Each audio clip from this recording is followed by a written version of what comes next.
Hello, everyone, and welcome to a special chapter number 7. As you know, we don't name these beforehand, unlike the original chapters. Now, if I sound weird, it's because for the first time, no, actually, for the second time in the special chapter era, I'm doing this live with the person sitting right in front of me. That person is Mohammad. You're asking, who is Mohammad? Well, he's the guy who directed me very recently in the play reading, had the privilege of directing me, and had the privilege of using me as an assistant director a while ago, like a year ago. Yeah. And he's also a great friend. He studies cinema. No, Oh, what do you study? it's actually directing theater, but Oh my fucking god. let's not get into it. Okay. So, as I said, here is Mohammad. Hey, thank you. You're very welcome. Now, before we get onto it, first of all, just know this is unedited. Anything you say will go in there and will be used against you in a court of law. Before we even get to there, though, can I ask, what are you having for a drink? Because as you know, and I know you know because you showed up with it, you are supposed to have drinks on this show. Yeah, so for the listeners at home and maybe viewers who watch this on YouTube, I bought 4 bottles of different drinks. The one I'm having right now is sparkling ice classic lemonade, which is basically lemonade, so it's not anything special. It's carbonated. It is also 0 sugar and calories, so that's good. Yes, I am having a non-carbonated drink. Ooh. It's one of the another ones that Mohammad brought. It's a sugar-free herbal drink, rose and saffron, sweetened with stevia. By the way, did you read the news on aspartame? Or No. aspartame? It's now officially a carcinogen. Which you know what that means, right? Yes. No more fucking Coke Zero. Now, I know that might not sound like a big deal to a lot of people, but I didn't drink Coke Zero because it was healthier. I drank it because it tasted better.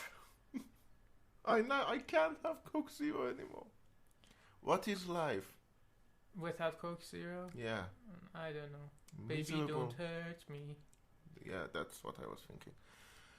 So, we start with a little bit of a story of how we met.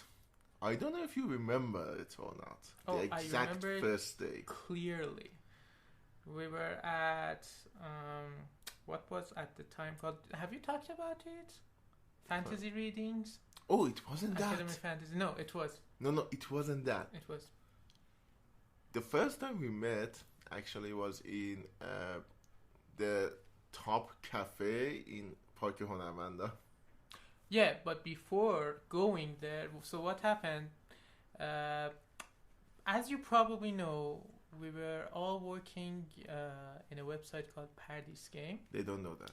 Oh, they don't know. So we were working in a website called Paradise Game. It was about games and movies and stuff. Ali was one of the editors, I was 2. And the person who kind of gathered us, a man who goes by the name of Kasra Karimias. KKK. Not KKA. Not KKK. Anyway, yes, we What met would at have the happened if it Fantasy was- Academy. I can't remember what the subject was, but it was right after the day of the 2017 Oscars, because one of the first topics we actually started talking about that day was how La La Land got robbed and Moonlight Yeah. won. Yeah. I still haven't watched Moonlight, by the way, because you Oh, I were like, have. that's I not a good have. movie. I don't like Moonlight. Not because of racism and stuff like that. I just don't think it's a good movie. You know who were the others there? There was There was Payman. I know Payman was there. Payman was there. Castro was there, obviously. Sanaz was there. Do you remember Sanaz? At the time, she was Castro's kind of muse. Not her girlfriend, but he was trying to sleep with her. Jesus. Okay, I can need I to- say a funny story right now Yeah, about them? yeah. So Katra had took her to her home, and he wanted to sleep with her, but she absolutely blew his mind by how much she talked constantly for 5 hours. He was like, she started talking at around 11 and didn't stop until 5. Yeah, she was there too. Oh, so was I mean, as a Mohammad person- Deva. Oh yeah, Remember yeah. Deva, That Deva I think Sater. I remember. And there were a couple more people. Was Avesh there? Not, I don't think Arash was. no, not the Mabor kind. The other kind, Peykari kind. Arash Peykari? I don't think he was there, no. I don't. Anyways, we met there. I think that's. It may have been in the fantasy meetings before. I don't remember that. I remember the cafe pretty well. We sat there. We talked. He took out his phone and his laptop and he showed me both his favorite games of all time, which at the top was Skyrim and Fallout New Vegas. Yes. And There for still the are. games, and for the movies, it was Just Like Then, The Bad and the Ugly, Godfather Part 1, and Brazil. Yes. Those haven't changed. Oh, by the way, speaking of games, I'm playing Alpha Protocol. I think I told you. It so far hasn't wowed me. It's not bad, but it's not good either. It's like it's a novelty game. Like, I played it back when it was published. I played it on 2010? PC, yeah, too. Jesus. And it was, and still is one of the few spy fiction RPGs out there, and that's why it has a lot of fans too. So like, one of the this is really funny. One of the marketing lines for that game was you can be 3 JBs: James Bond, Jack Bauer, or Jason Bourne. So they basically had Yeah. each of them had a approach to their espionage and Yes. take inspiration from those. Here's a problem I have though. Like, it's supposed to be that, and we're gonna get back on. I mean, this is the podcast. We're gonna talk about anything we want, Yes. including Alpha Protocol. Here's the problem I have. Like, you do a mission, like I did a mission, completely stealth, did it perfectly, not perfectly, but you know, the last scene I wasn't seen. Almost flawless. Almost flawless. But at the end of it, I was still supposed to defend the calm, and like, my character's specialty is pistols and stealth. When you throw in a wave of enemies at me, It's I'm fun. not gonna have a good time. Yeah, Yeah, I understand. I had a shotgun with me, thankfully. So, but like I escaped with like 10% of my health left, and so it's like, well, if that was gonna happen, why the fuck did I went in stealth? Honestly, yeah, there are flaws in both mission design. There are a lot of bugs, Oh yeah, and the controls Yeah. isn't really good. I constantly face the other way that I'm trying to punch, and in general, I mean, I understand the scarcity problem. You know, there isn't any spy RPG game, but that means there should be more spy RPG game. Not that we should settle for something that isn't. mediocre. I know. Yeah. The problem I also had with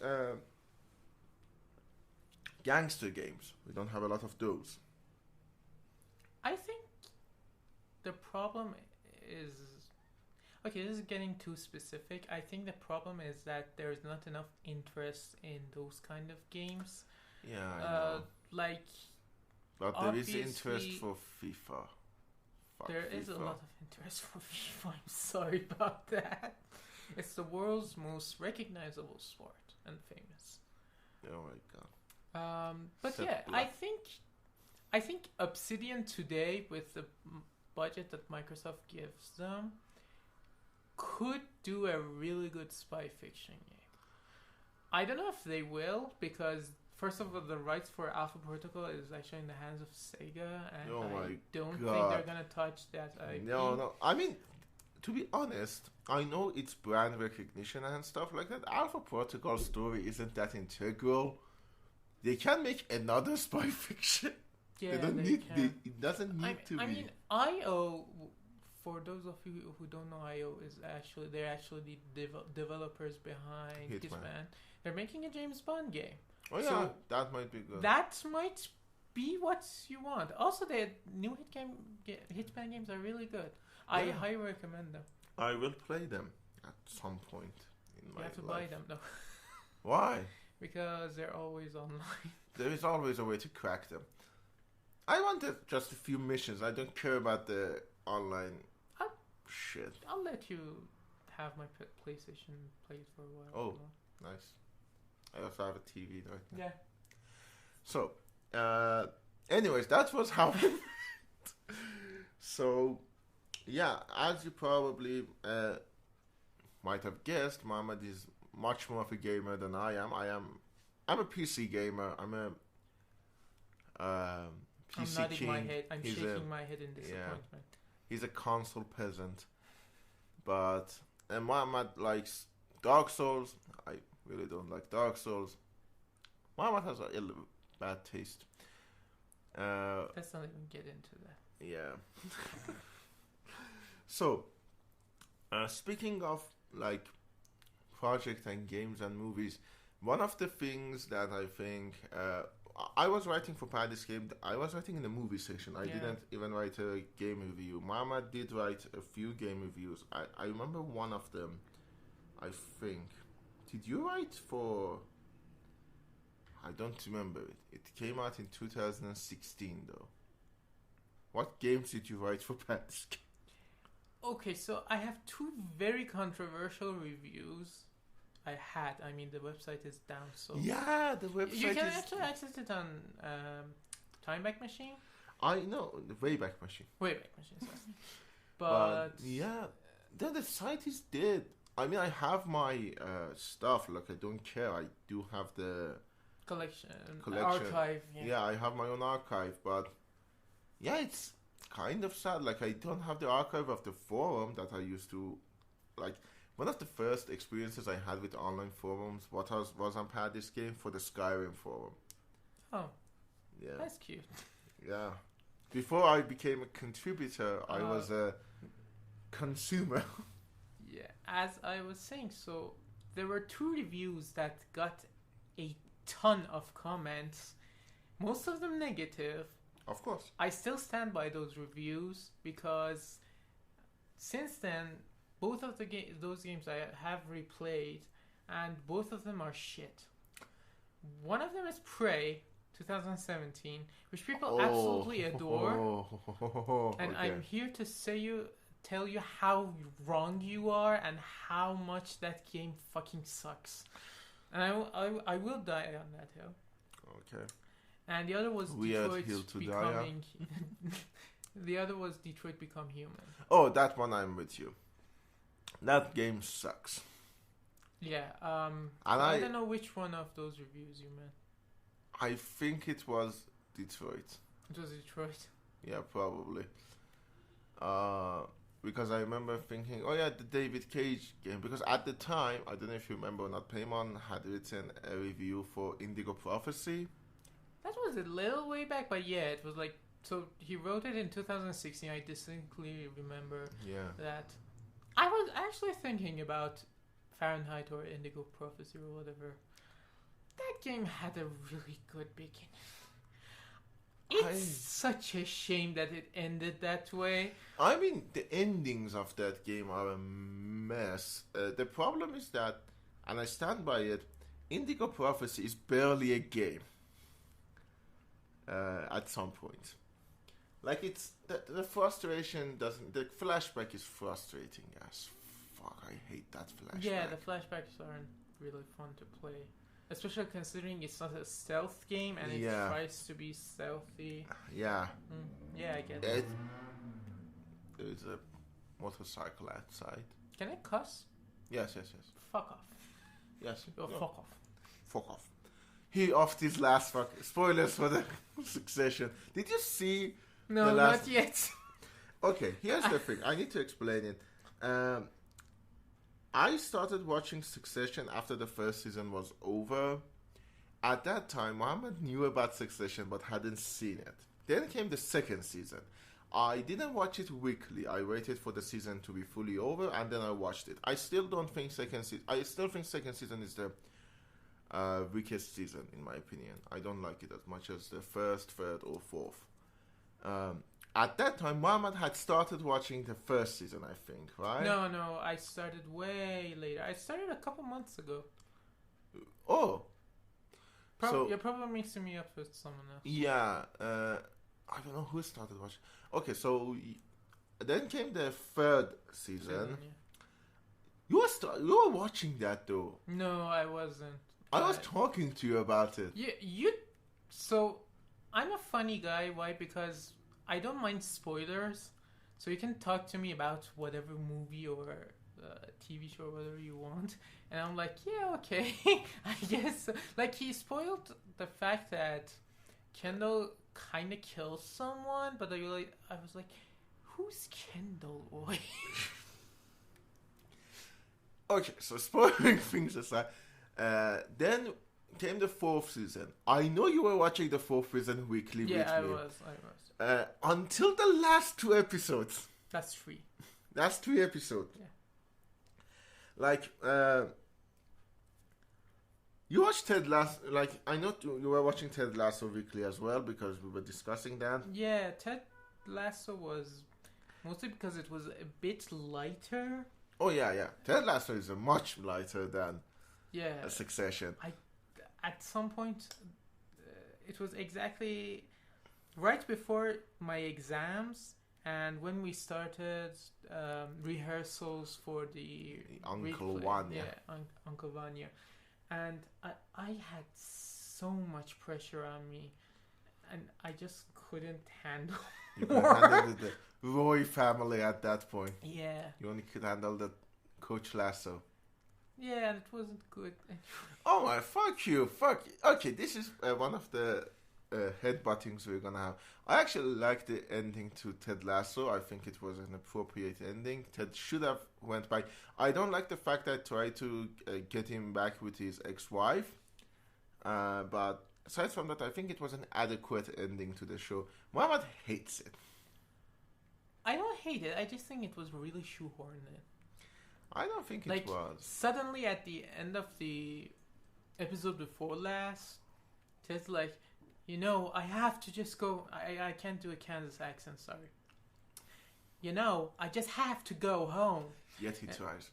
I had to. And I mean, it wasn't the last episode. That's the thing. They were hinting at it from the very beginning of the season when he saw Henry, his son. Like, constantly, like, his mom came and he was like, why aren't you back home? Your son misses you. Like, they were hinting at it pretty obviously. I think it wasn't the main theme of this season, though. The season was this is the biggest problem I have with Ted Lasso Season 3 is that it was really, really fucking scattered. Like, they're both trying to do a fairy tale story about the team. Yeah. And there was also that homosexual arc with Colin Hughes.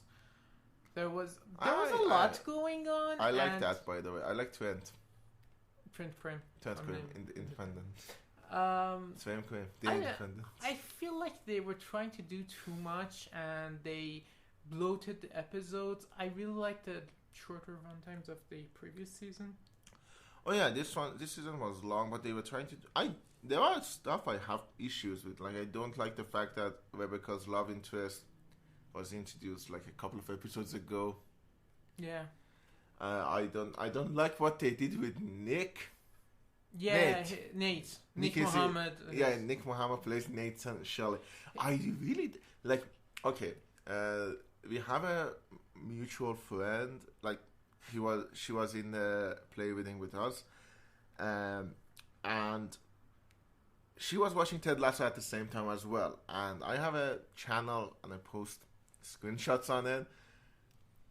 At the beginning of the last episode, like at the end of, I don't remember the exact episode, but at the end of last episode, Nate had gone out with Anthony Head, Rupert Murdoch.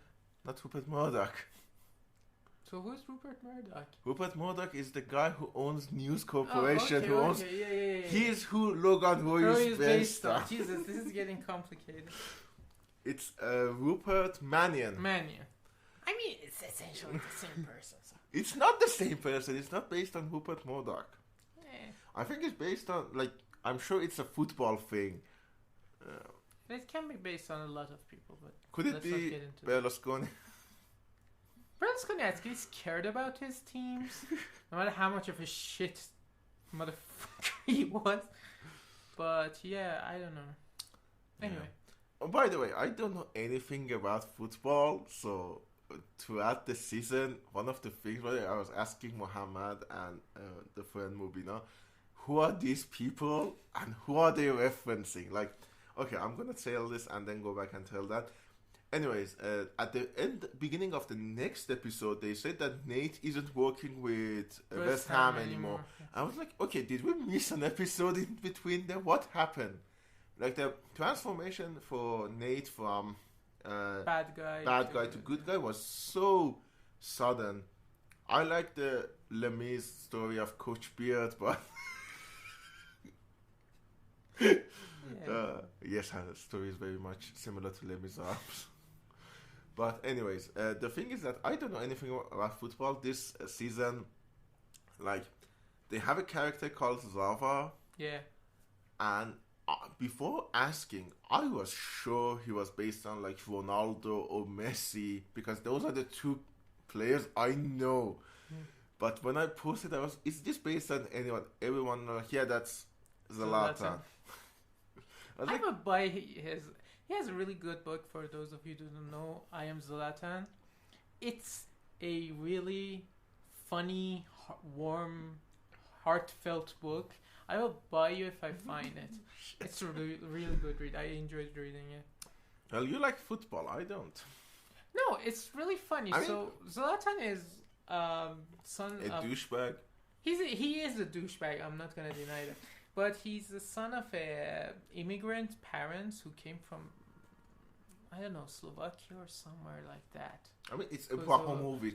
Yeah, Ibrahimovic. So it's Eastern Bloc, probably. Yeah, they were from the Eastern Bloc. Like, they had no money, and he used to actually steal bicycles from the street and sell them for money. Oh my god! It's how really Italian neorealism of them. It's really good. It's a really good book. Then, I mean, extent of my lack of knowledge is probably most famous when I took a screenshot of Pep LaGuardia and showed it to you and said, "Who is this?" He's only the most famous coach in sports. Yeah, Pep LaGuardia. It's Guardiola. Fuck. Why can't I remember that name? It's okay. Who's LaGuardia then? I don't know. Oh, fuck. You know who is LaGuardia? LaGuardia was the mayor of New York and is the name of an airport. Oh, yeah. Yeah, I think he was before... Was he before Giuliani? I mean, this is important stuff. People are... No, the actual LaGuardia. Who is it? Okay, so... no. Fiorello LaGuardia. He was in September 1948. I don't think he was before Rudy Giuliani, unless Rudy Giuliani has been... Mayor for 7 years. Yeah. Fun fact I learned a couple of days ago about USA. There are 30 towns in USA called Springfield. That's really odd. None of them are... Okay, what estate are the Simpsons in? I think Simpsons were in Missouri, but I'm not so sure.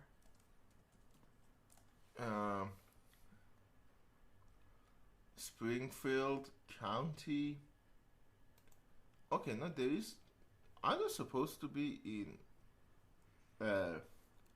It's somewhere in the Midwest, as far as I know. Or Mid-East. Oh. So Family Guy is in Rhode Island. Yeah, Family Guy is in Rhode Island. South Park is in. Oh my god, what? Is it South Park in Illinois? I don't know. Because South Troy, Park. Trey Parker and Matt Stone are both from Illinois. Colorado. Oh, Colorado. Sorry. Yeah, South Park, Colorado. I think Springfield. I always think it's Springfield, Ohio, but I don't think it is Ohio. I thought it was Missouri. It's not. Well, I mean, it's supposed to be like apparently Oregon or Massachusetts is based on locations there. Two completely different coasts of America. Yeah. So, anyways, yeah, this was fictional places.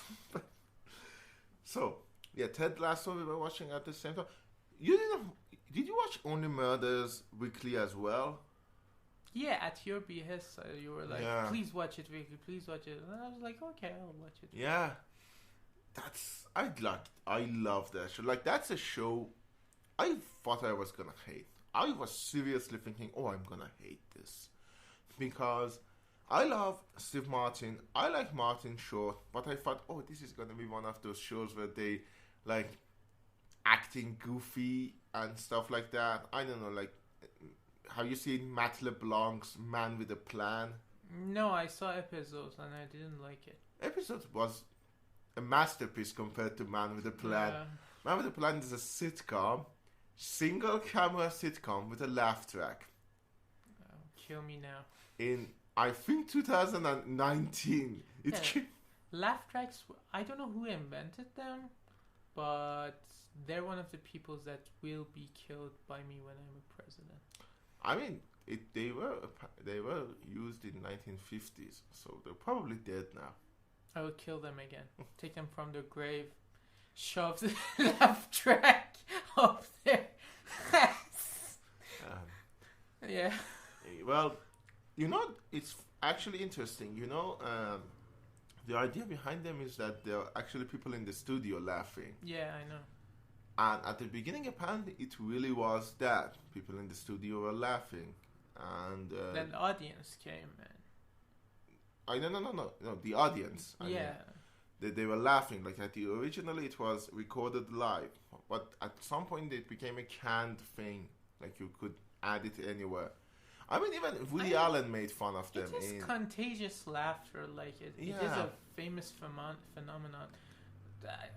Probably a lot of people have seen that Ross Geller without the laugh track video on YouTube. And he sounds like a psychopath. Yeah. So it is a thing they use. So it's the punchline. Like, it's telling you a joke has happened. Please laugh. Please laugh. Oh my god. This exact same phenomenon actually happens in wrestling too. Oh, we're gonna get to wrestling. Really? Yeah. Okay. I have had an idea. Haven't you watched the Super Eye Patch Wolf video yet? I haven't. Okay. But I'm going to talk about, because it's one of the things we've talked about before. But yeah, the thing is that please laugh. I always remember that moment in Jeb Bush's speech. Please clap. That is so pathetic. Poor guy. He tried his best. He didn't. I guess not. I mean, probably he did. That's kind of mean of me to say no, he didn't. He probably did. He wasn't just a slimy fucking asshole like Donald Trump. Anyways, not to get it political or anything, as if my politics are not very well known at this point. You know, at the first season of this show, I had an episode called Politics where I talk about how much I hate politics. You still do. I still do hate them, but I'm not avoiding them. Back then I used to avoid them. I was like, I'm not going to talk about politics. No, you can't not talk about it. Yeah, I guess. Especially when some of the 7 or 8 hottest days in the last 100,000 years of Earth have happened in the last fucking week. True. Like, global warming is real, people. I'm not gonna add anything. Like, I don't have anything to add. You can agree with me. Huh? You can agree with me. I do agree with you. Okay, there's a joke about, like, he asked we were doing an episode on South Park, and Amir has a love South Park. He asked me my other podcast, by the way. If you haven't, go and check it out. Amir has a love South Park, and we were having two guests who also loved South Park, and I was saying that South Park dropped the ball pretty bad when it came to global warming. And for a sweet minute there, all three of them became climate deniers to defend South Park. And I still find this incredibly funny. I still tell Amir, I say, I can't still fucking believe that for a second, all three of you decided global warming isn't real, so that South Park didn't do anything wrong. I mean, maybe it's not on the agenda of Trey Parker and Matt Stone, though I highly doubt it. I mean, they are. I know the politics are probably libertarian and contrarian, and like they're trying to be contrarian, and they are libertarians. Yeah. And the problem with that is a lot of things they sort of assume as common sense, and they're really not common sense. Like like libertarians are a bunch of idiots. First of all, I really don't like libertarian. Basically, if your life philosophy is based on fucking Atlas Shrugged, you're an idiot. Have you read Atlas Shrugged? No, I haven't. Why did he shrug? Fuck you. You've played Bioshock though, right? Yeah, I've played Bioshock. That I is always wanted to read Ayn Rand's books. I just... Why? Because they're important. It's like French cinema. If something is important, you have to watch it, read it, play it. But we have a finite amount of time on Earth, and Atlas Shrugged is not a good book. I mean, the politics in it are... You know, I think you know... Yeah, I know the... what happens and the themes surrounding this story. Yeah, it's a uber-capitalist book where a bunch of rich people just leave everyone else. It is Bioshock. Like, it's literally... Bioshock is based on Atlas Shrugged and the stupidity of Atlas Shrugged. Yeah, but And Bioshock Ryan. is one of... something funny. I replayed Bioshock around a week and a half, 2 weeks ago. I played it, the first two levels. I kind of had to stop, but the game still holds up. It's a really fantastic. I mean... It's one of my top 10, I think. Oh, if nice. I had to. I mean, to be say. honest, there is a thing... I like Bioshock's graphics. I like the aesthetics. I fucking love it. And I think it's a good case to be made over... I think stylized graphics are always better than realistic graphics. Always. Because realistic, at some point, will age. A stylistic doesn't. It's a hard argument to have.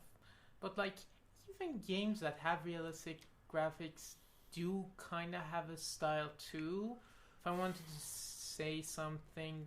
I mean, would I say don't think Uncharted and Last of Us... No, they do. They have aged well.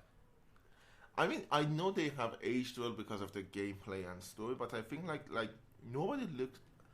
To be honest, I haven't played Last of Us. I've just seen Let's Plays of it because it's a fucking console exclusive. It was. Not anymore.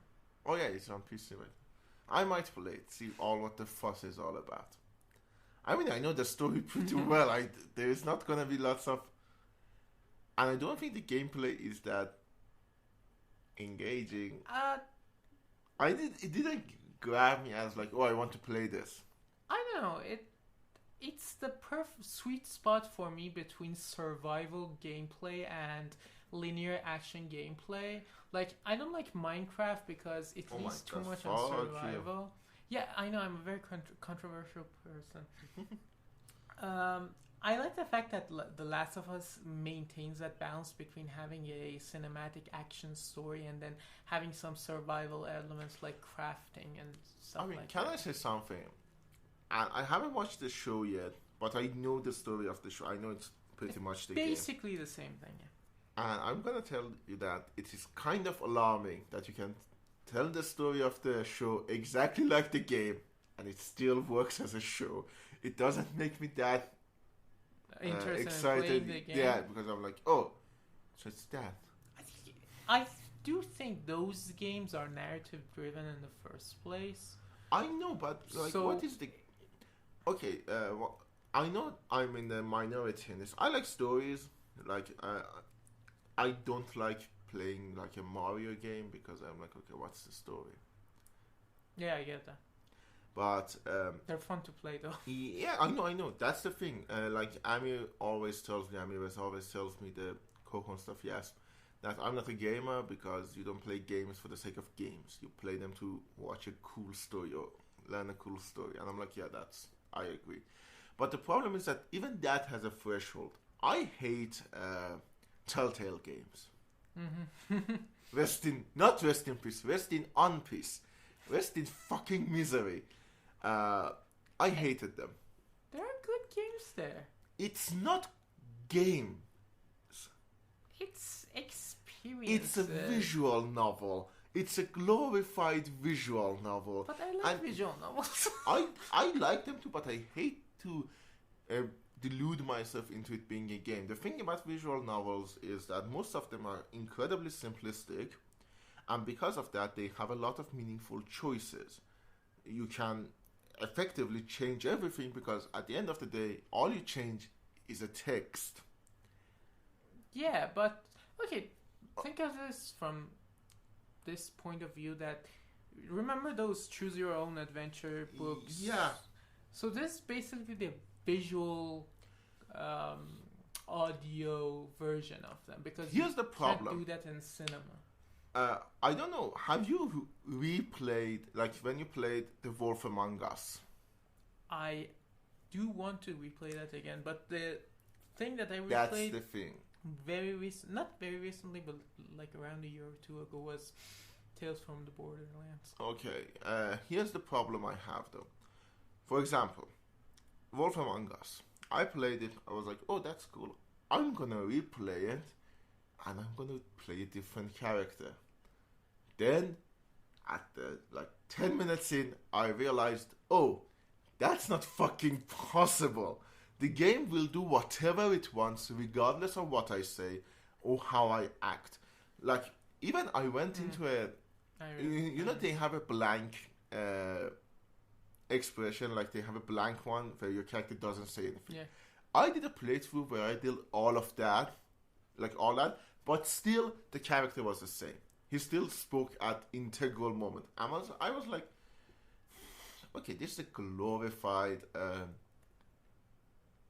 there is no choice here. It's the illusion of choice, and it's the worst kind of it. I know there is absolute choice in games, is fantasy, but you need to hide the illusion better.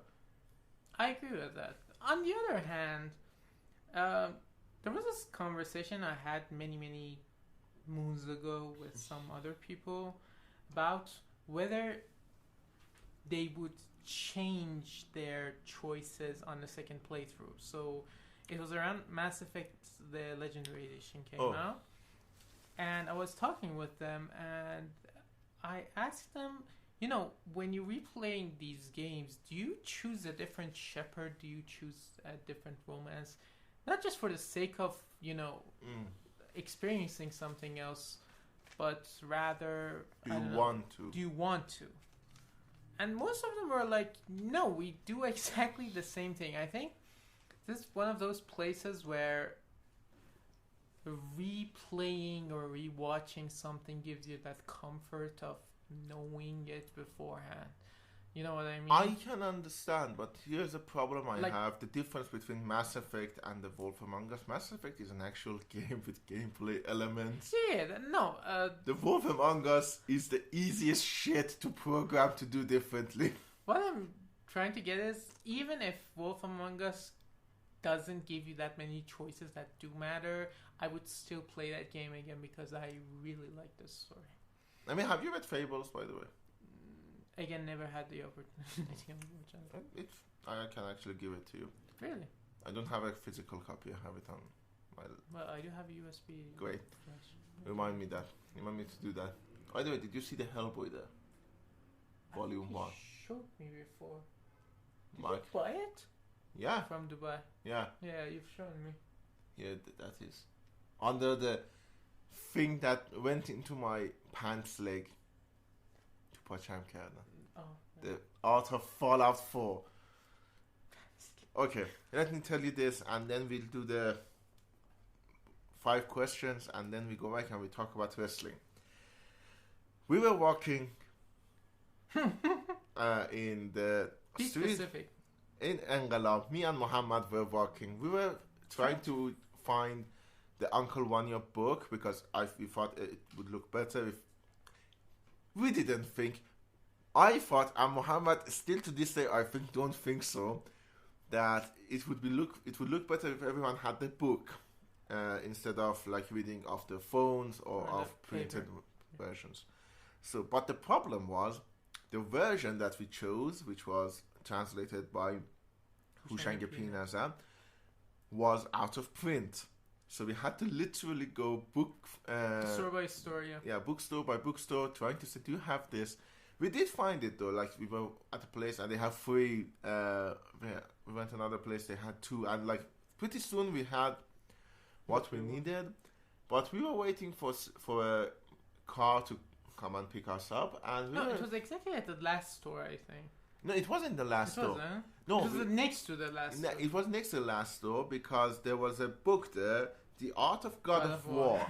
And I was like, oh, let's go in and ask, because Mama said, I do think I want that. And I said, let's go in and ask. We went in. He didn't ask. I saw The Art of Fallout 4. I asked, and the guy said it's this much, but it's like 10% off. And I was like, should I buy it? Mama said, buy it. And I bought it. And to this day, I still look at it and I think to myself, I don't even like fucking Fallout 4. What's there not to like about that game? Oh, a lot not to like about that game. I went from Fallout New Vegas, one of the best games I've ever played, one of my favorite games of all time, to Fallout 4. A story. It's so stupid, it's funny. Like, okay, my top 5 games, for those of you who don't know, are Fallout New Vegas, Skyrim, Vampire the Masquerade, Bloodlines, the movies, and Age of Mythology. Yeah. And so, like, I went from, like, I'm putting Age of Mythology to say that I understand linear games, like the games where you have a story to play, but the thing about Age of Mythology is that it's strategy. It's not an RPG with quote-unquote branching paths. That's a fun thing about New Vegas. Like, you did follower missions and they ended up showing up at the last fight. Yeah. There is nothing like that in Fallout. Like, the nearest thing you get to fuck Piper. You don't even get to fuck her. Yeah, you do. Well, don't quote me on it, but there isn't much romance going on in Fallout 4.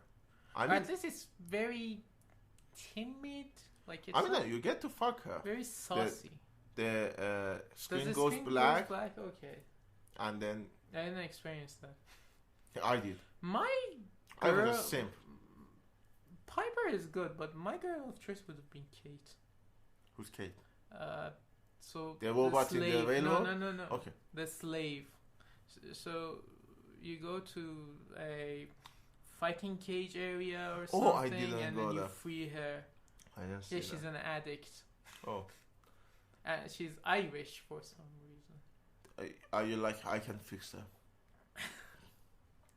You can't do. She's gonna break your heart. Yeah, I know. Anyways, in this show, we have a little thing. We're gonna ask 5 questions from a random question generator.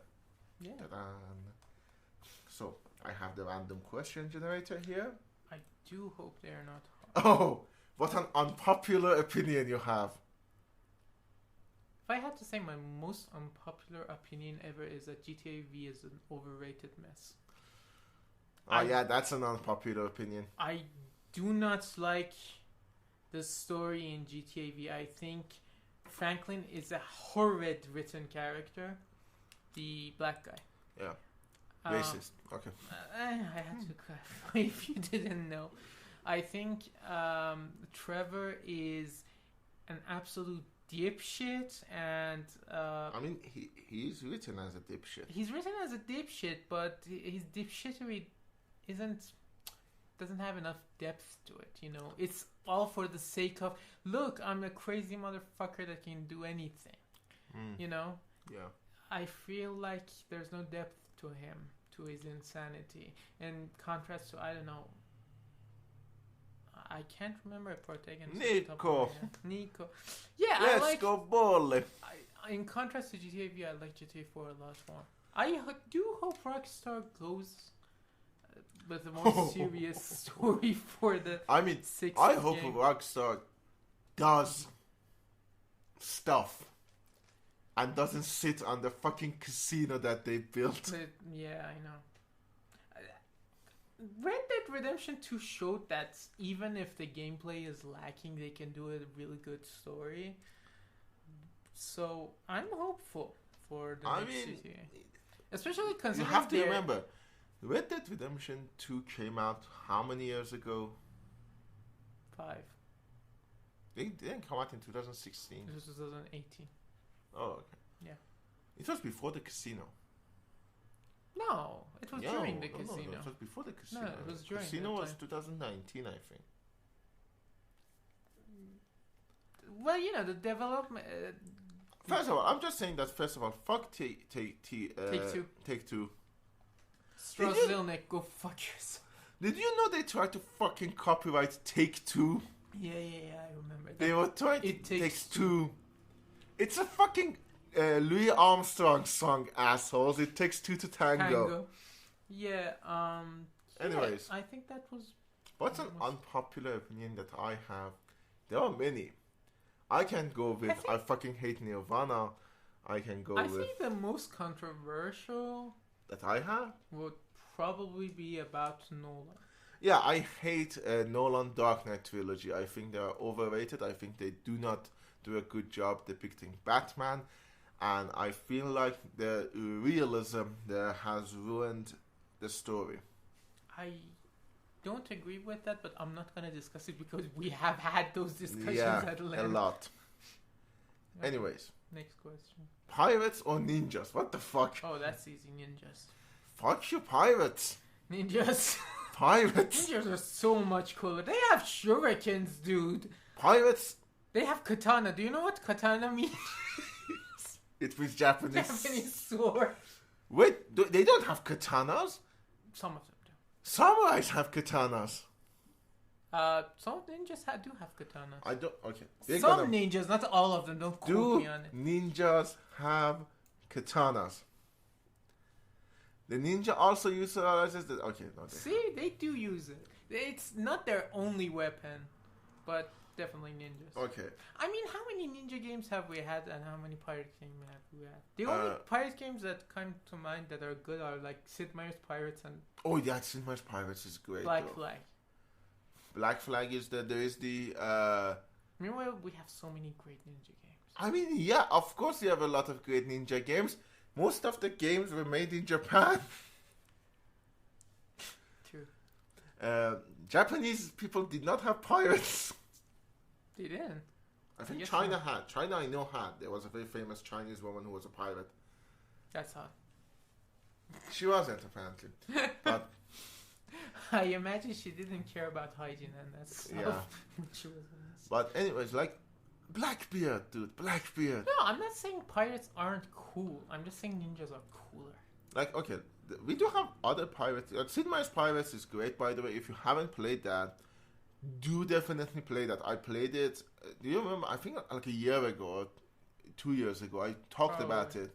I said I never had played it. Like, I like Sid Meier's. I love Civilization. Civilization is also one of the games I really love. 5, not 6. 6 it just became too messy. I think too cartoony as well. Yeah, I guess I have to agree with that. The pirate game was real, and it still holds up despite being very old. Like, there was so much attention to details. Your character, as you get older, can't swing his sword as fast. So it was like, oh, it's such a small detail. That's really well implemented. Yeah. So that's a great game. and Assassin's Creed Black Flag, not as great of a game.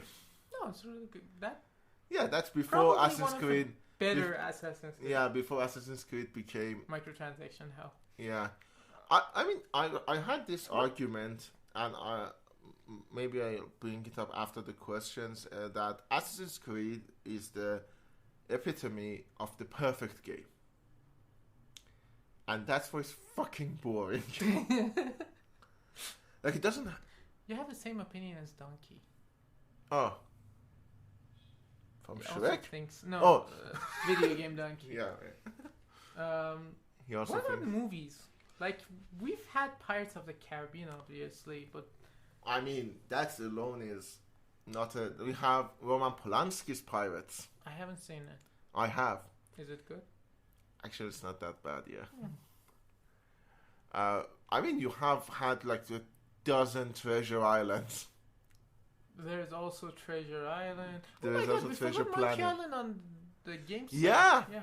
Monkey Island. And there is that game, Open Seas, no, the Sea of Thieves. Sea of Thieves. I never played that game. It never grabbed my attention, actually. So, Pirates are cool. again, I'm not How many denying... ninja movies? I mean, we do have a lot of We like... have a lot of ninja movies. Like Most for of them Eastern aren't. Bloc. None of them are... not none of them. Most of them aren't that well. We have Surf Ninjas.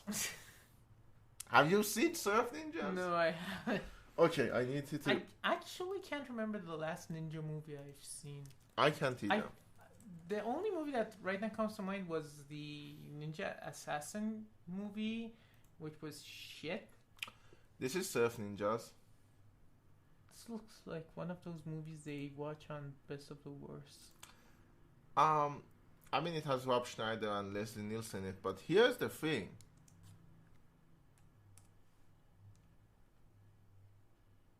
Oh, no, it's Three Ninjas, sorry. Okay. We have another kind of movie called Three Ninjas, and it's kids being ninjas, but here's the thing. High Noon at Mega Mountain. Look who it is! Oh, I've seen. I actually do a video on this actually. You know who he is? Yeah, that's Hulk Hogan. Yes, that's Hulk Hogan. We're gonna talk about him when we talk about wrestling because I really don't like him. Who likes Hulk Hogan? A lot of people apparently still do. I don't know why. I don't understand. Okay, so what are you a natural at? Don't say sex. I wanted to say. Yeah, I was actually thinking about this when I was taking a shower. Oh, and you realized, oh, this is the only thing No, I'm I'm good not at. sure. And I think there are a few things I'm natural at. One of them is driving.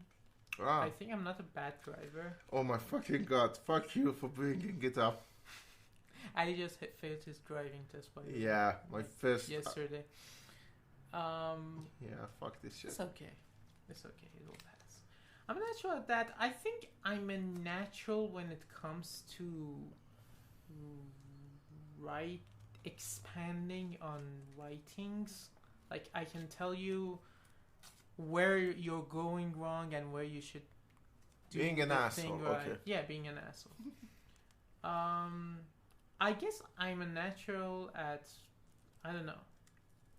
I won't say I'm a natural at directing and making movies and shit. But I want to be. I know. Because it's one of the few things that I do really enjoy in my life. I understand. I mean, what I'm natural at, I am gonna say this.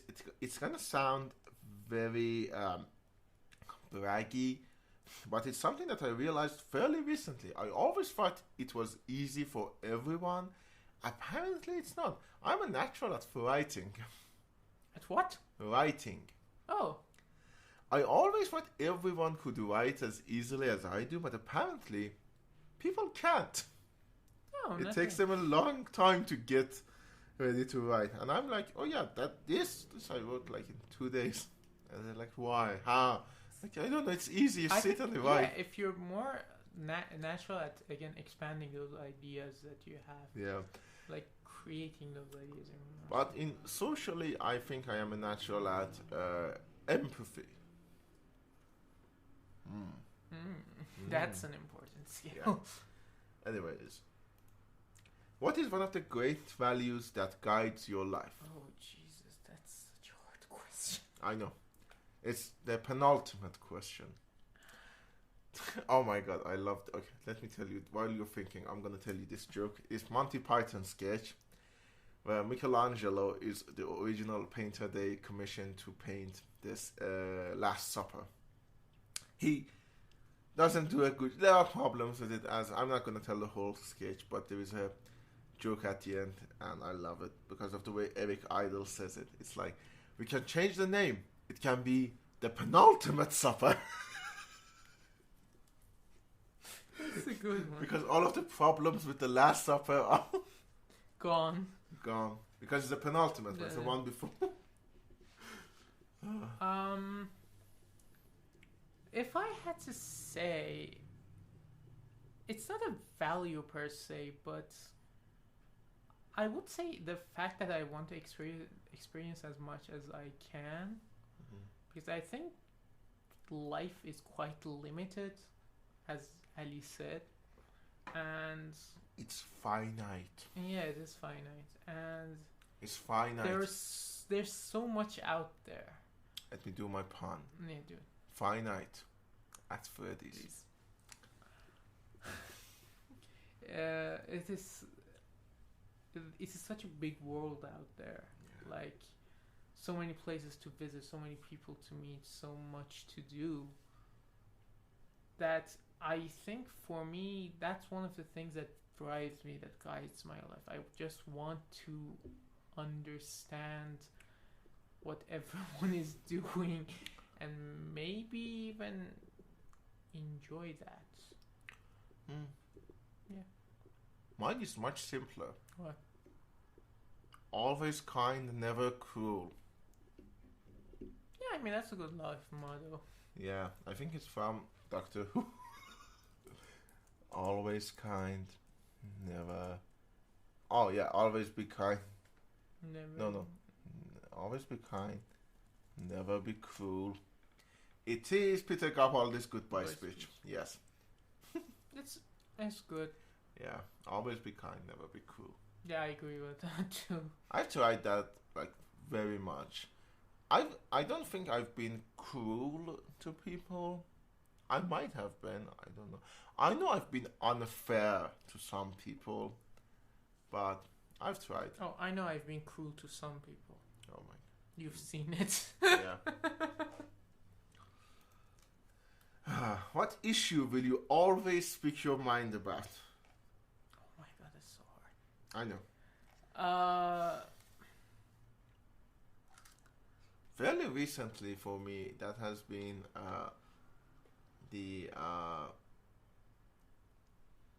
I mean, there is no other way of putting it. Leftist issues. SJW issues. Yeah. I used to think that was an insult. But now you. Now I don't wear think it that's with pride. I am not a warrior, but there is a thing though. I used to think that was an insult, and I realize right now why I think that was an insult. It's because people like, well, Jordan Peterson, you know, that shithead MS. I'm not gonna say his full fucking name. I guess I can guess who it is. It's Castro. He was Castro's friend too. Yeah. But Yeah. MS, that asshole. You know, he was a Jordan Peterson, like. Elitist. No, he was like, yeah, Jordan Peterson is completely right. They're trying to. I mean, at some point in my life, I was like that too. So Yeah, I know. You're like Ben Shapiro. Listen, everyone goes through a phase in life that's like, this person might be right. I think that's a problem with me. Like, I always try to hear every side of the argument. That's a problem. I used to have that problem too, but you have to realize at some point, maybe the former KKK clan leader doesn't have a lot of good points to make. Yeah. That You is- know who I mean, right? Yeah. David fucking Duke. Um. You know, it's kind of mind-blowing to me that the guy can come. He was the former Grand Wizard of the KKK, and people listen to him. It doesn't surprise me, honestly. Like, in a world where, everyone has social media, it means everyone has an audience. And Yeah. they can easily I mean, this talk. probably doesn't have an audience. Even this does have an audience. Yeah. I'm sure of it. Anyway, what issue will I always speak my mind about? The biggest struggles I've always had is about mental illness, I guess. So, But you I always think- speak your mind about it. yeah. Like, if someone is suffering from some sort of dilemma or mental illness, I always try and help them. I think Right. I interpreted that question that way. So, that's one of the things that is important to me. I think because everyone at some point in their life, especially in today's world, suffers from it one way or another. And my family has a really long ass history of mental illness. So I'm an advocate for that. Nice. That's a good call. Thank you. So, that was the end of the question round. Now, this dude. You really want to talk about wrestling?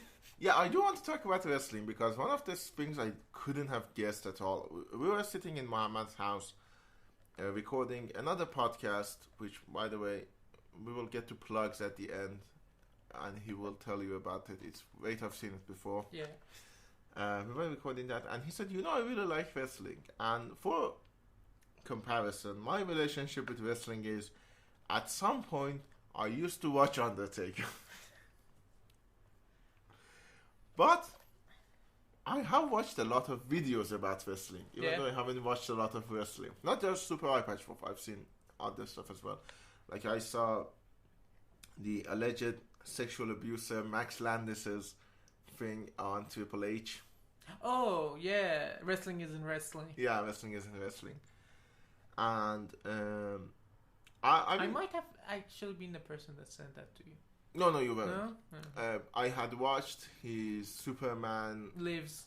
Yeah, I know that. Not Superman Lives. It's the Death of Superman. Superman Lives is the Burton movie that never got made, and Nicolas Cage was supposed to be Superman. Well, he still played that Superman in the new Flash movie, in case you didn't know. I didn't know that. Fuck. He's in the new Flash movie, in case you haven't. Okay. We're gonna download the new Flash movie.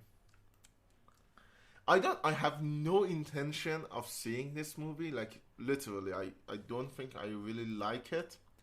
Even though it has Michael Keaton. And those of you who know I love Burton's Batman, but I think they fucking ruined it here. I'm sure. But, I mean, Nick Cage as Superman, I have to see that, dude. I've got to see it. Anyways, while this downloads in the background, legally... By the way, I'm going to change my drink to the sparkling water, but it's apple. Nice. Essence. So, there you go. Oh my god. Okay. Give me some napkins. Here you go. I did not think that would happen. I'm so sorry. No, it's okay. Oh my god, did it drop the... That I can't. Okay, for those of you who don't know what just happened, it was a sparkling water and it blew everywhere. Blew its load everywhere. Anyway, so yeah, wrestling. Like, I used to watch Undertaker. I don't really have a lot of... I used to play the WWE video games. Which one of them you could have a career mode in? Like in PS2. A lot of them. Like, so in PS2, it started with the SmackDown games. Like, we had 3 of them, I think. By the way, I'm gonna also change my drink It's It's watermelon flavor. cantaloupe drink with chia seeds. Yeah, cantaloupe. Yeah. I think it's good, but don't quote me on I'm gonna quote you on it. What are they gonna do to you if I quote you on it? it. So we had 3 SmackDown games back on PS2. Okay. Then it turned to SmackDown versus Raw, and those games went on till it turned into WWE, and then it became WWE 2K because 2K bought the rights when THQ went bankrupt. I also played a lot of wrestling games when I was a kid.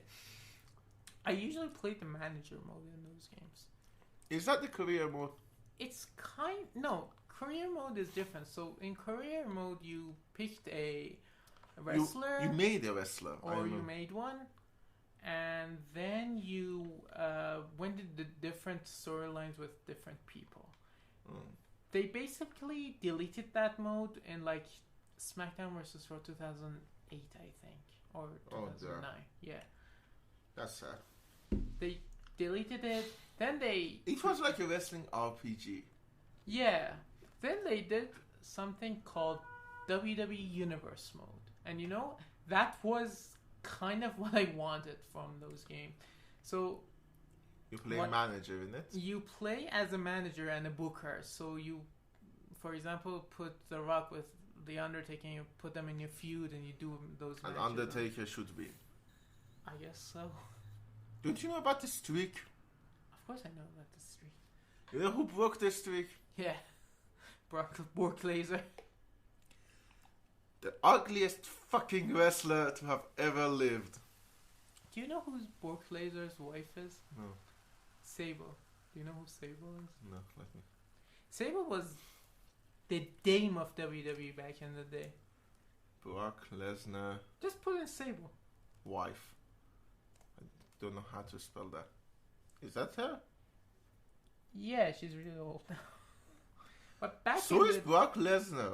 I mean, No, she's even older than Brock, like by 6-7 years.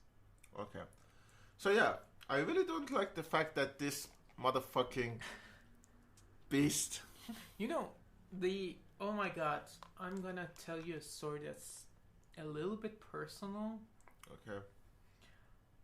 I remember exactly the nights that WrestleMania 30 happened, which the streak was broken.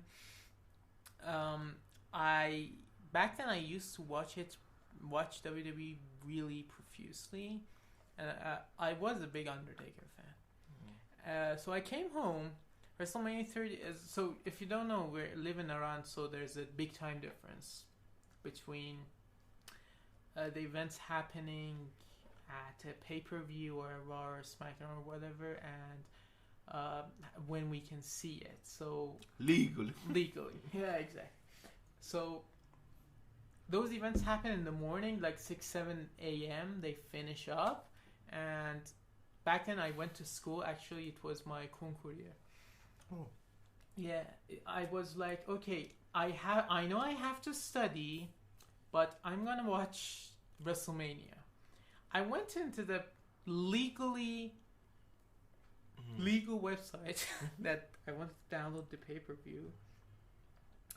I started downloading it. My speed wasn't really that good. And then I scrolled down. The first comment was, I cannot believe Undertaker lost. My heart sank at that moment. I was like, what? To who?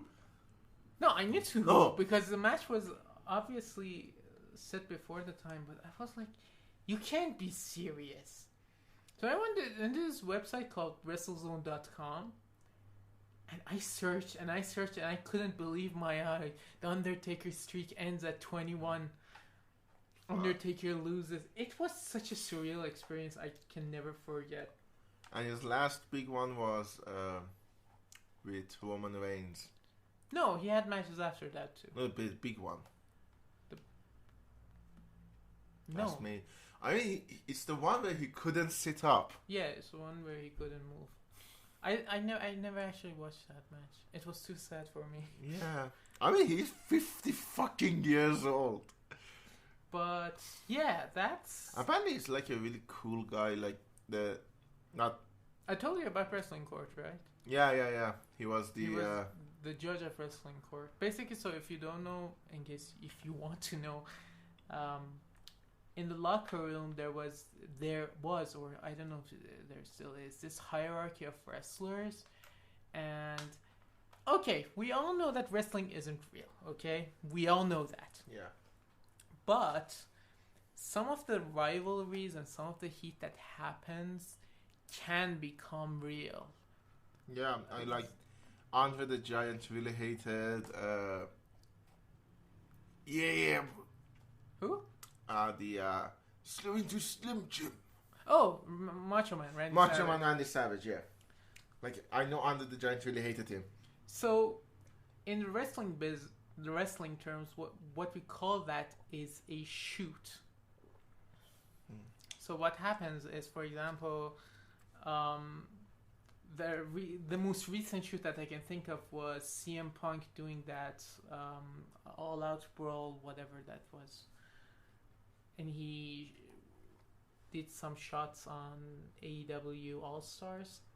It's complicated. I'm not gonna get into it, but anyway, all of these rivalries and heated debates and such would be settled in a wrestling court behind the scenes in the locker room, and the head of that what was it, court was the Undertaker. He was and still is one of the most respected figures out there, maybe the most respected wrestling figure. I like him a lot. He's cool. I can't deny that. But yeah, so there is that. By the way, despite, like, I don't hate wrestling and I love people who love wrestling. The problem is that, okay, this is where we get political. I can't stand Vince McMahon. I think Vince McMahon is, what is Vince McMahon to wrestling is what, like, FIFA is to football. I think the man was a genius back in the day. Like, I can't deny Mr. McMahon, the persona, was one of the most influential characters in wrestling history. Like the evil business guy. Evil businessman. He basically invented that character. Yeah, and like Steve Austin was his biggest rival. Yeah.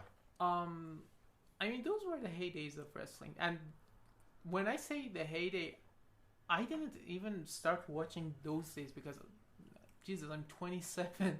Oh yeah, I was born 80s. during the Attitude Era.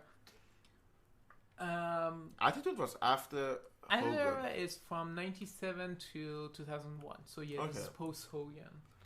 Hogan was in WCW back then, doing NWO, New World Order, brother.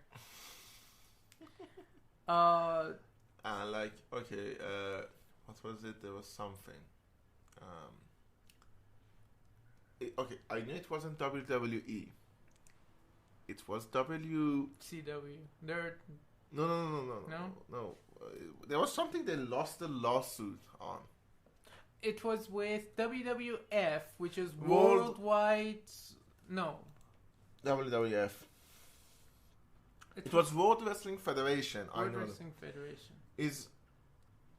I'm sorry, I'm downloading something so the speed. Oh yeah, Worldwide Fun for Nature. Yeah, they lost a lawsuit to that. Yeah, it's so funny.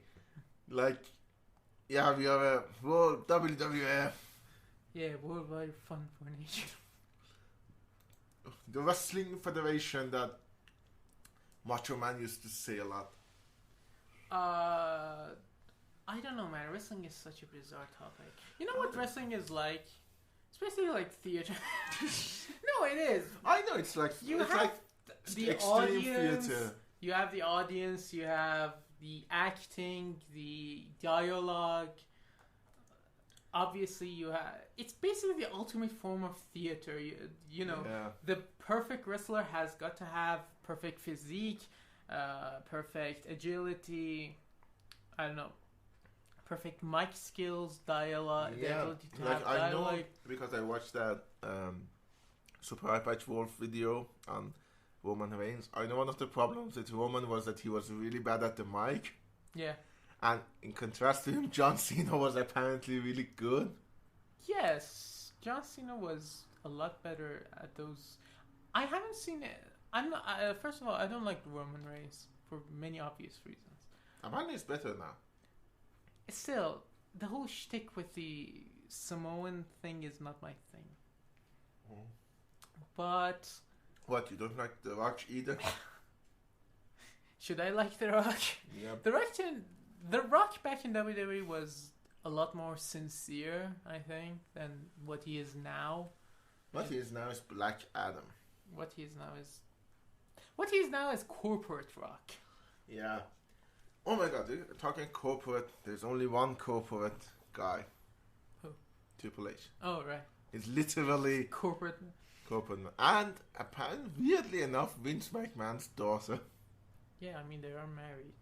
Yeah. You know how they're married. I remember the Max Landis thing that he apparently got her drunk, kidnapped her, and married her.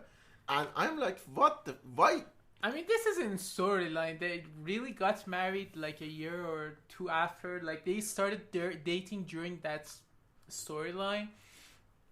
It's really funny. What the fuck? And Vince McMahon, I really hate him. I really hate how he treats his wrestlers, by the way. Like, one of the most heartbreaking things I've seen, I don't know if you remember it or not, was Roddy Piper. Oh man. Yeah, I know. I was one of the biggest... Out of all the classic wrestlers from the 80s, I'm actually the biggest fan of Roddy. Roddy Piper. And right now it's Roddy Ronda Rousey, I think. She took the Ronda nickname. took the nickname. Anyways, Roddy Piper sort of retired from wrestling, then realized he has no pension, he has nothing, went back to wrestling and fucking died. Not on the ring, by the way, but you know, because of the injuries. There's this really... I talk about the interview. Sad, yeah. It's like, I'm not gonna make 60. I'm never gonna make it to 60. He did not make it to 60. Because, by the way, there's a weird thing. He says in that interview that when I get to 60, I get my pension. I'm not gonna make it to 60. You know what pension he's talking about? Yeah, I know. It's not even for the fucking wrestling. It's for the Screen Actors Guild. It's for SAG, because he was in They Live. Yeah, he was in a bunch of movies. Yeah, and so like even the pension that he's supposed to get isn't from fucking McMahon. Because there is no union at the wrestling business. And like he treats them as separate contractor. They're not employees of the WWE. They're the independent contractors that work with WWE. I mean, I think it has changed. I'm not sure on the business side. The last time I checked, it was... I mean, right now it's even more of a shit show. They got a partnership with UFC. Yeah, didn't McMahon sell like a majority of stock to UFC? Have you seen the man? Yes, it was exactly that was the event that he was talking about. Yeah. I'm really happy about this.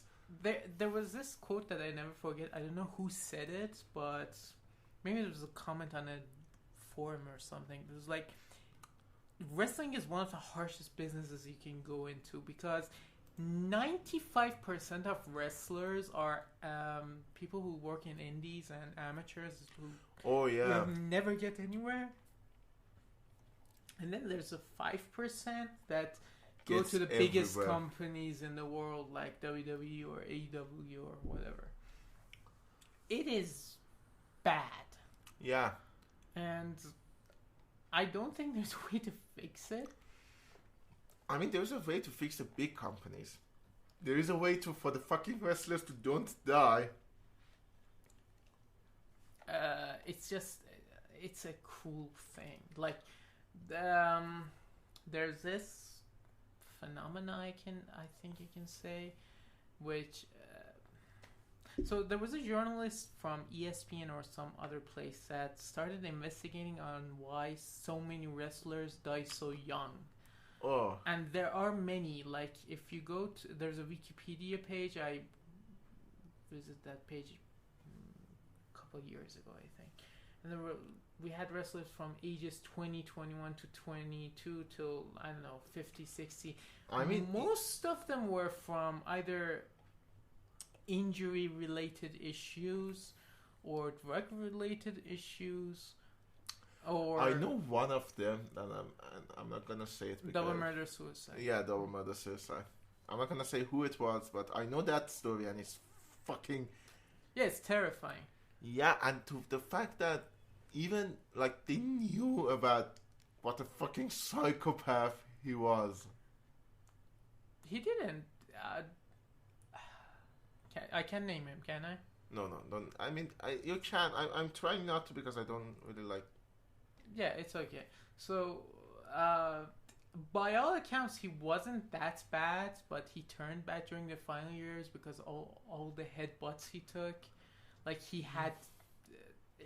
apparently, during the autopsy, they said he had the brain of an 80-year-old, which is horrifying. Yeah. On so many levels. I mean, people talk about, like, football and, like, American football. That being very dangerous because of concussion. Yeah, and it's true. Like, maybe we shouldn't make athletes do that. But the thing is, though, because we know wrestling isn't real, people think that, oh, the injuries isn't real. But the injuries are fucking real. The injuries are real. The welts are real. They hit each other. They just don't hit each other as hard as you might think they hit each other. There's a theatrical side to it. Yeah. But people they still get... People do get injured in theater too. Like, I remember my former crush injured her bum. No, she really did. You know, so we went to her show. Yeah. And if you remember, she had a walker. She had a walking stick. Did she sleep? Huh? Did she sleep? I don't know what happened, but when I was talking to her a couple of weeks after we went to her show, she was like, yeah, I injured my bum when I was training, and I had to use a walker for that show. So, yeah, injuries happen all the time. Yeah, but, you know, since wrestling, well, is fake, people feel like, oh yeah, it doesn't matter, it's not as dangerous. And so that kind of gives a leeway to Vince McMahon to be as big of a shithead as he wants to be. I think it's more, he is more a product of a very, very different time, which is the 80s. But the problem is that product... Like, people were made to be, you know, the type of wrestler Vince McMahon likes. It's like beefy, big guys. It's Brock Lesnar. This Brock Lesnar or Roman Reigns or, I don't know, Hulk Hogan. Yeah, the Super Arcade says that he has a very objectifying view of, like, the male body. And the female body. Oh, yeah, I mean, of course. But... Fucking... Let's not get into, like, diva fights. You know about Diva Searcher, right? Diva Searcher? What's that? Oh my god. So, nearly 20 years ago, almost exactly 20 years ago, WWE did a program called Diva Search. So, it was kind of a reality thing where they brought in models and they tried to turn them into wrestlers. But they didn't do any model stuff. Like, they didn't do any wrestling stuff. It was about wearing bikinis and people voting on them. And Jesus. Yeah. Fuck you, Vince. Fuck you. Like, really, fuck you. And your fucking daughter. You're both... The McMahon family is a problem. Yeah, I guess it is. Anyway, I'm pretty sure he changed his fucking face in order to... He is truly an old man, a product of a different time. He's an asshole. Even by 80s standards, he's an asshole. But yeah, I have to agree, even by 80s standards, he was an asshole. I mean, like, have you seen behind the scenes stuff? Mm, which one? Like when Brock Lesnar threw his belt at Vince. Yeah. And it's like, fuck you. Yeah, he's a strange creature. He's not even a human. Did you know he shared a birthday with Hideo Kojima? Hideo WWE. Kojima. No, Hideo WWE game when? Yeah. Oh my god. WWE wrestling in general is really weird. I do recommend those super eye patch videos. Oh yeah, they're really good. Like there's a one on Undertaker. There's one on Undertaker. There's one on Bray Wyatt, if I remember right. There's one on Roman Reigns. The Roman Reigns one is the recent one, and I really liked it. I think it was really good. It encompasses a lot of other things as well. It talks about Sami Zayn also. Yeah. And Kevin Owens. Oh. Who was your favorite? Your favorite wrestler was The Undertaker. Yeah. Mine is probably Daniel Bryan, I have to say. Who's Daniel Bryan? Oh yeah, the bearded guy. Yeah. That looks like he's been starving himself. He was a vegan at one point. Oh, fucking. I know about. He actually is in the Roman Reigns video. He's a major. He was an integral part to the story early on. Yeah, Daniel Bryan. Apparently, people when Roman won, they were chanting for Daniel Bryan. Yeah, that was one of the things that happened. And honestly, I just fell out of the wrestling train a long time ago. I do follow it from time to time, but the whole politics around it is so dirty and so... it is. So, I don't know. Like, one of the things disgusting. People respect The Undertaker about is the fact that he wasn't politicking. Politicizing? No, he wasn't politicking. Like, he wasn't trying to... like, he wasn't greedy in holding to titles and stuff like that. Let's bring newer wrestlers. Like, people respected him about that. Unlike another certain three-letter named wrestler, Triple H. Oh, I thought you meant Hulk Hogan. Because that doesn't work for me, brother. Oh my god, Hulk Hogan is a joke. I never got the appeal, the allure of Hulk Hogan. I mean, it was a different era. Hulk Hogan was probably the first major star that the WW. At that point, I think it was F. Yeah, at that point it was WWF. I think it was the first major star. Yeah, I get that he was the all-American hero that everyone looked up to. Swedish? No, he's American. But, like, I know his big break came because I watched the documentary on Andre the Giant, and like half of the documentary is about fucking Hulk Hogan. I'm like, okay. Because he makes everything about himself, brother. Like, I was like, what the fuck? It's about Andre the Giant. The man's life was incredibly sad. He died around 30, I think. Not because... it was 40-something. But he died really young because it was in 1991. 1991 or 1993? 1946 to 1993. Dude, he was 30. No, he was 40. Yeah. He was 47. Yeah, 47. He was like... Not because... This time I can't really... I mean, I will still blame Vince McMahon because he literally exploited the poor guy, but he did die because of his other medical injuries. He wasn't supposed to like even live as long as he did. Yeah. But like Under the Giant was the reason Hulk Hogan became famous, because Under the Giant was so famous. He was one of the reasons, yeah, but not the main one. I mean, that match with Andre was the moment that just wrestling bloomed, basically. Yeah. And like, I like Under the Giant. I like Princess Bride. He was really good in it. Yeah. It's a decent movie. It's a really good movie. Fuck you. It's not just a decent... Like, it's one of the reasons I kind of respect Rob Reiner. Like this and When Harry Met Sally. Those two are enough for any director to have in his resume. And he has both.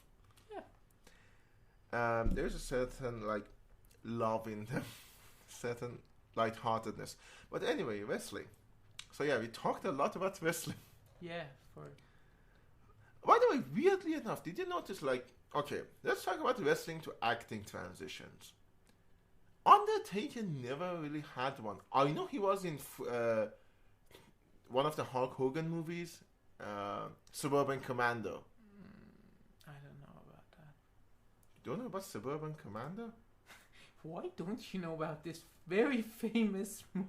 It is a very famous. If you Suburban Commando, it's this movie. Okay, let me bring up it. I really hate the Google's new interface. It doesn't show the poster anymore. This is it, Suburban Commando. Yeah, it looks very... Hulk Hogan, Christopher Lloyd, Shelley Duvall. Poor Shelley Duvall. Poor Shelley Duvall. Had to go through Kubrick's torture. I mean, poor Shelley Duvall. Commando. I mean, imagine you go to Kubrick, literally, basically abusing you, then to a bunch of shit, do a lot of great. By the way, I like Kubrick a lot, but that doesn't make it. Oh no, that doesn't make it okay. That performance is great. That doesn't still make it okay. The way he treated her. Yeah. I know it's like, oh, but it's for the art. I'm like, yeah, she didn't want to do it. Like, it's okay if she had gone, okay, yeah, push me as much as you can. She didn't tell him, you can't do that to me. But he still did it. It's not okay. I don't give a shit if that's a good performance, because that good performance came out of this woman's fucking mental health. And, like, imagine do a bunch of shit and then do a lot of good roles, like in Nashville, in Annie Hall, and still get no recognition. And then when you're old, fucking Dr. Phil comes to publicly humiliate you. Do you know about that? No. Okay, I'm gonna send it to you later. Dr. Phil basically exploited Shelley Duvall. And she has a bit of a issue. Yeah. I mean, understandably issues. Self-image problem, and a lot of that. And Dr. Phil basically exploited that. I mean, he's an asshole. I really don't like him either. Phil McGraw. But anyways, he is in it. I think... By the way, the headline is The Undertaker called Suburban Commando the worst movie ever. Here he is, Mike Calloway, The Undertaker. What was his name before he became The Undertaker? Dirty Mike? Let me... No, it was something else. It was really funny. Mean Mike Calloway. Mean Mike? Yeah. I mean, he's been like so much. He's been Undertaker for so long. He is The Undertaker. Like, even his Wikipedia page isn't his name. It's The Undertaker. But yeah, he was Kane the Undertaker, Commando, Mark Callis, Mean Mark Callis. Mean Mark Callis, yeah. The Punisher, Texas Red, and then The Undertaker. But yeah. Acting transition. Like, Undertaker never did. Hulk Hogan obviously did. Made a lot of shit. The biggest problem is Hulk Hogan isn't a good actor. He never was. John Cena obviously did. And I mean, The Rock obviously did. A lot of them did. Steve Austin had a bunch of movies. He was in The Longest Yard, the remake with Adam Sandler. Yeah. The one I remember was there was this action movie with Steven Seagal. Oh my god! Let me. He was also in the first Expendables. I remember this. Oh yeah. I mean, everyone was in Expendables. But The Longest Yard is Condemned. The Condemned. Was it with? No, it's Vinnie Jones. I don't know any of them. I think he was the biggest star there. Then there's Damage. I think I've seen. So I've seen the Expendables, obviously. I've seen Grown Ups 2. I think I've seen Knockout 2. Knockout? Yeah, it was a really bad boxing movie. Oh. I've seen The Longest Yard. There is a bunch of wrestlers in that, actually. Really? Yeah. There is... Not Nelly. There was the big guy. Bill Goldberg, you mean? Bill Goldberg? Yeah, Goldberg. No, not him. Goldberg. Him. Oh, Great Khali. The Great Khali. He was in it. There's of course Steve Austin in it. Travesty of it. Brian Bosworth is in it. Kevin Nash is in it. Kevin Jesus, Nash. there are a lot of wrestlers. I mean, James Cromwell is in it. Poor James Cromwell. Yeah, honestly, yeah, poor James Cromwell. I mean, he was really good in Succession. Have you seen? What? How many episodes haven't you seen? 3. Oh shit! Was Funeral one of them? I don't know. He's in it. I haven't seen the Funeral. Oh yeah, he's pretty good in it. There is who's Bob Sapp? I don't know. He's a professional wrestler though. It's a mixed martial artist. David Patrick Kelly, Nicholas. It's okay. It's okay. There's a lot of them. But anyways, I mean I think there was. It's an Adam Sandler movie. Yeah, it's a remake, by the way. Adam Sandler By the is way, such a weird human being. by the way, do you remember The Offer? Yes, the show. At the end of it, the asshole Al Ruddy went to make another movie with Burt Reynolds. It's the original fucking Longest Yard. That the movie he made after the Godfather. That he was acting like, yeah, I think this movie is gonna be so cool. It's like, yeah, the fucking Longest Yard. And I actually have seen the Adam Sandler one like a couple dozen times when I was a kid. Why? It was fun. Okay. I didn't understand American football at all, but it was like, big. We run to the end of the field. But the original, I've seen the original one since then. It's not a good movie. Is it because Already is an asshole? Al-Wadi, I think, is overselling his accomplishments a little bit. Just a little. I'm sure he was friends with the mafia. I'm sure he talked with Joe Colombo. I really doubt he was Joe Colombo's friend. He's Joe Colombo's friend to the extent that I am like Humayun Shajarian's friend. Wait, you aren't? No. I wish you were. I'm not. Anyways, so, like, a lot of them did, but the ones who actually had a career were, I think, John Cena and Rock, and...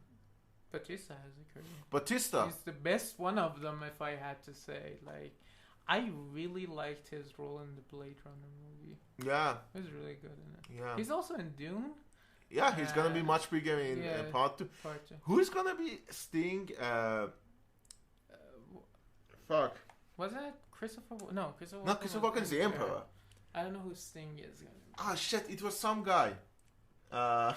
Like, a Sting in Dune. What was his character's name? Fyodor Oh yeah, it's Austin Butler. Oh. Yeah, I remember. Oh, it was someone like. Okay. Austin Butler. It would have been funny if they had someone like, I don't know, Harry Styles or something. Oh yeah, another rock star. Yeah. It would, you know what would have been extremely funny? What? If they brought Sting back. The only actors, no Kyle MacLachlan, no Sean Young, just Sting. No Patrick Stewart. No just Patrick Sting. Sting, just Sting. Yeah, I mean that would work. I mean, Christopher Walken is a great actor. I really do. I genuinely love him. And when he dies, which probably any day, I'm gonna be very sad. Dude, he's very old. I want to talk like 80. Christopher Walken. He's 80. He still has like 10 years left. Christopher Plummer died when he was like 90, 91. He still Christopher Lee died when he was 93. He still has a couple years. With American healthcare, it might be a bit hard, but you know, he has... Yeah. I mean, like, to be honest, and this is me just being very mean-spirited, I think they lost a lot of casting opportunities. Like, come on, bring Kyle MacLachlan back. As the Emperor. As the Emperor, yeah. He was the original Paul. It would have been fun, I guess. And I don't know. like Carl McLachlan is a really good fucking actor too. Of course he is. There's a reason Lynch You- loves him as much as he does. I think Villeneuve. How do you say? Dennis that? Villeneuve. Villeneuve. I think Mr. Villeneuve does want to step away from that Lynch tune as far as he can. That's why he hasn't recast anyone. That's why a lot of the shot, like, how many similarities were between 1984 Dune and Dune Denis Villeneuve? Not Not much. much. Yeah. So he is trying to step away from But, that. you know, just a nice ref. Like, bring him as... He could have played instead of Oscar Isaac. No, he was too old, I think. Kyle MacLachlan. He's The 60 beard. something. It's good. I don't know. He could have played the... I'm happy with the choices they have. yeah, I mean, they're not bad. Javier Bardem is in it. Yeah. King Triton, as we call him. What the I call fuck? him the... what was the name in No Country for Old Men? Anton Sugar. Anton Chigurh. Anton Sugar. Sugar? What's sugar? What is it gonna be? Fando. I know, I love that movie. It's a modern western.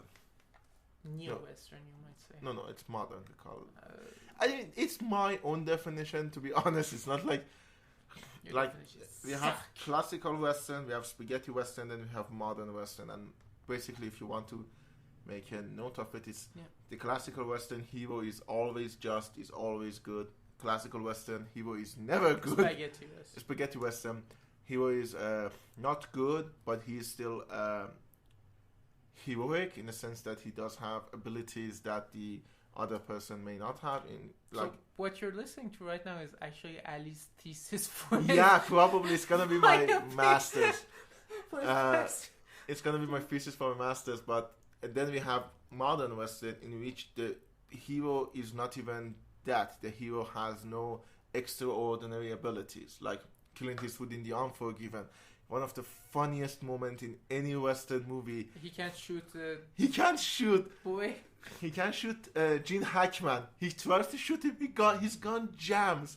And at that moment, I feel like, oh, the worst thing is like Assassination of Jesse James by the Oh, yeah, coward yeah. Robert Ford. It's literally in the name. The coward Robert Ford shoots him in the It's back. Also bad movie. I fucking love that movie. I don't like that. I really like it. It's really good. And like in No Country for Old Men, our hero, Josh Brolin, is a fucking coward who can't shoot. Yeah, and that ultimately spoiler alert Yeah, leads to his death. yeah. I like that's like in also in True Grit. The 2010 also one, True not, Grit. not the original one. Have you seen Hell or High Water? Yeah, I've seen Hello I Want to. Yeah, that's also. That's also another. I mean, that's more classical though. I think because they're There are elements of all of them. Like the movie has three heroes. So Yeah. there's Jeff Bridges and there's the two brothers. I mean, One of technically, them No is- Country for Old Men also has we can, Yeah. sorry. two heroes. Tommy Lee Jones is the main Yeah, character. main character. By the way, rest in peace, Cormac McCarthy, who died recently. Yeah. So did Milan Kundera. Yeah, Milan Kundera also died, and also like Alan Arkin also died. So many people. Alan Jane Arkin, Birkin died also. Yeah, what the fuck is happening? People got old and they die. Faima Farjami died. I don't think people care about her that much. I do. Ah, She was in my favorite Iranian movie of all time, Mother. Mother. Ali Hatami's Mother. No, Darren Aronofsky's Darren Aron- Mother, There's also another Korean movie called Mother. which is directed by Bong Joon-ho. It's actually Yeah. a really good movie. But anyways, we've talked for 1 hour and 45 minutes. I think that's enough. What do you think? Is If there anything? you want, we can talk even more. No, we but can't. Literally. Because if we pass the 2-hour mark, I can't use headline. So we still have 15 minutes. Is there anything you haven't mentioned that you want to mention? Honestly, this was fun, Thank you. but not really. Is there anything you want to plug? Oh, I should plug that. Well, we had a podcast that was called. Wait, I've seen it before. I hope we continued it down the line, but there are currently 11 episodes available. I hope Yeah. Ali puts the link in the description. I will put a link in the description. And I think we had a fun time recording them. Yeah, Again, I do hope we continue it. me too. If only it was in one of our grasp to continue it, if that person would edit it and would say, Ali, let's record it. If only we could have done that. Okay, I know. The blame is all on me. Yes. And the blame for Yasp is all on Amireza, because in both cases, I'm ready to fucking record. I can't believe you. Yeah. So, is there anything else you want to plug? Honestly, is there? I don't know. Do you want to? No. Life goes You on. can watch his movie. You can put a link to your movie. Yeah, I made a movie. It's not good. I'm actually really a lot happier with the play read that we did. Than the Oh, yeah. movie. Even though the play reading had a big issue in it, in the name of Mohammad Reza. Do I'm you gonna think ban. he listens? No, I don't think he's listening to this. I want to kick him in the face. Yeah, you have to get in line. Okay, so with that said, just a little bit of news on me. The thing that I didn't tell you hadn't happened yet. It's the first for this podcast. Mohammad knows what I'm talking about. But also from that, probably at the end of next week, I'm gonna start editing the video. So by the time the next season 10, I've been doing this for 10 fucking seasons, dude. That's impressive. Thank you. And okay, by the way, during that time, only one missed episode, and that was because I got COVID. Other than that, there was another time where I got like a couple of hours late. But yeah. it's okay. But the one missed episode, the 1 week I missed was because I had COVID. So yeah. You could have written it and did an AI voice. Yeah. I don't want to. AIs will. By the way, this I'm gonna say, and then I'm gonna sign off. And so by the time season 10 starts, I'm gonna be knee deep in editing. Probably I'll also be working on the movie that I need to make. And Mohammed is gonna be the producer of that, by the way. Thank you. So,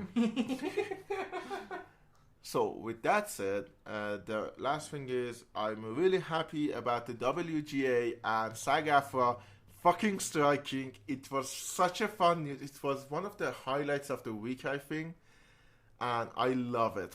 I love it. Producers, you can go fuck yourselves. It's more like CEOs because, yeah, sure, producers. Executives, you can go fuck yourselves. The executive class, you can go fuck yourself. Yeah, I agree Yeah. with that. Hopefully, by the next time that I do a special chapter, we're gonna have some good news on that front. Like, okay, let's eat David's last love, and we can give his salary to the writers, and it'll be okay. I wish we could do that, but I don't think that's possible. Yeah, he's gonna be tough. Okay, I'm gonna say something because Yeah, this yeah. came up. Did you see that Bobby Kotick and Nintendo CEO salary, the amount of salary they had? Bobby Kotick, I know. What the fuck does he do? $250 million.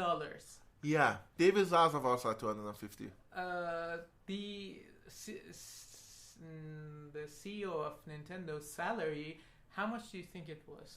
Was it more than Kotick? What do you think? It's Japan, dude.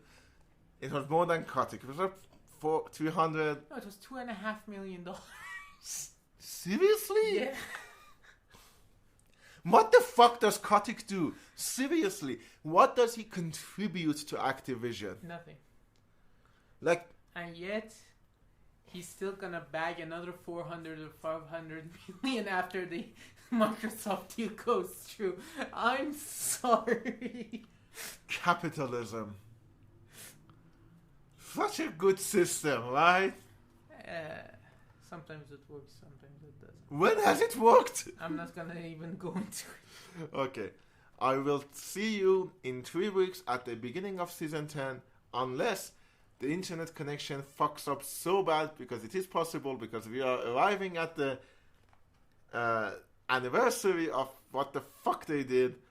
And so unless that becomes a problem, I'm gonna see you all in 3 weeks at the start of the season 10. Thank you, Mohammad, for appearing on this episode Thank with you for me. having me. It was incredibly fun. Check the description for Wait, I've Seen It Before. Talk to you all later.